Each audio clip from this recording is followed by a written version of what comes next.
Hi friends, இன்றைக்கி குழந்தைங்களுக்கு healthy breakfast சீரீஸில் இன்றைக்கி நம்ம ஃபஸ்ட்டு பார்க்க போகிறது வந்து சக்கரவள்ளி கிழங்கு இடியாப்பம்.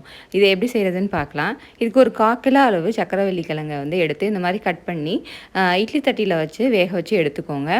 நல்லா மாவு மாதிரி நல்லா வேக வச்சு எடுத்துக்கோங்க. இட்லி தட்டில் தண்ணி சூடானதுக்கப்புறம் இதை வந்து ஒரு நல்லா 1/2 மணி நேரம் வேக வச்சிங்கன்னா நல்லா மாவு மாதிரி வந்திருக்கும். இது வந்து குழந்தைங்களுக்கு வந்து ரொம்ப சத்து மிகுந்தது.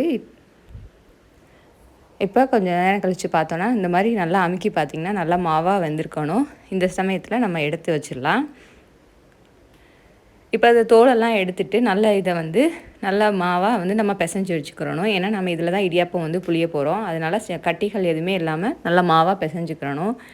இந்த மாதிரி மாவாக நல்லா பிசைஞ்சதுக்கப்புறம் ஒரு பவுலில் ட்ரான்ஸ்ஃபர் பண்ணிவிட்டு ஒரு 1/4 கிலோ அளவு சக்கரவள்ளி கிழங்குக்கு 1 கப் அளவு பச்சரிசி மாவு, நீங்கள் கடையில் கிடைக்கிற பேக்கெட் மாவும் எடுத்துக்கலாம், இல்லை சாதாரண வீட்டில் அரைக்கிற பச்சரிசி மாவும் எடுத்துக்கலாம்.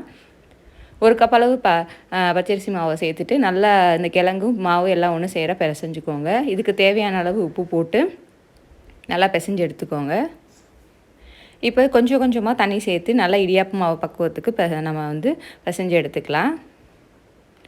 இந்த மாதிரி நல்லா சாஃப்டாக இடியாப்பு மாவு பக்குவத்துக்கு பிசைஞ்சு வச்சுக்கோங்க.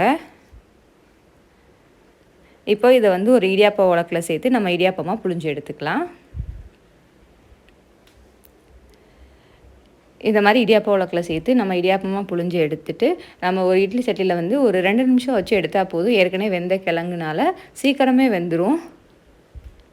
எப்போவுமே சக்கரவள்ளி கிழங்க ஒரே மாதிரி வேக வச்சு கொடுத்திங்கன்னா குழந்தைங்களுக்கு பிடிக்காது. அதனால் இந்த மாதிரி செஞ்சு கொடுத்திங்கன்னா விரும்பி சாப்பிடுவாங்க. இப்போ ஒரு 2 நிமிஷம் வேக வச்சு எடுத்துக்கலாம். மூடி போட்டு வேக வச்சு எடுத்துக்கலாம். இப்போ ஒரு 2 நிமிஷம் கழித்து பார்த்திங்கன்னா நல்லா வெந்து வந்துருச்சு. இதுக்கு நீங்கள் தேங்காய் பால் ஊற்றியும் சாப்பிட்டுக்கலாம், இல்லைன்னா சர்க்கரையும் தேங்காய் துருவலையும் சேர்த்து சாப்பிட்டுக்கலாம். சுவையான சக்கரவள்ளி கிழங்கு இடியாப்பம்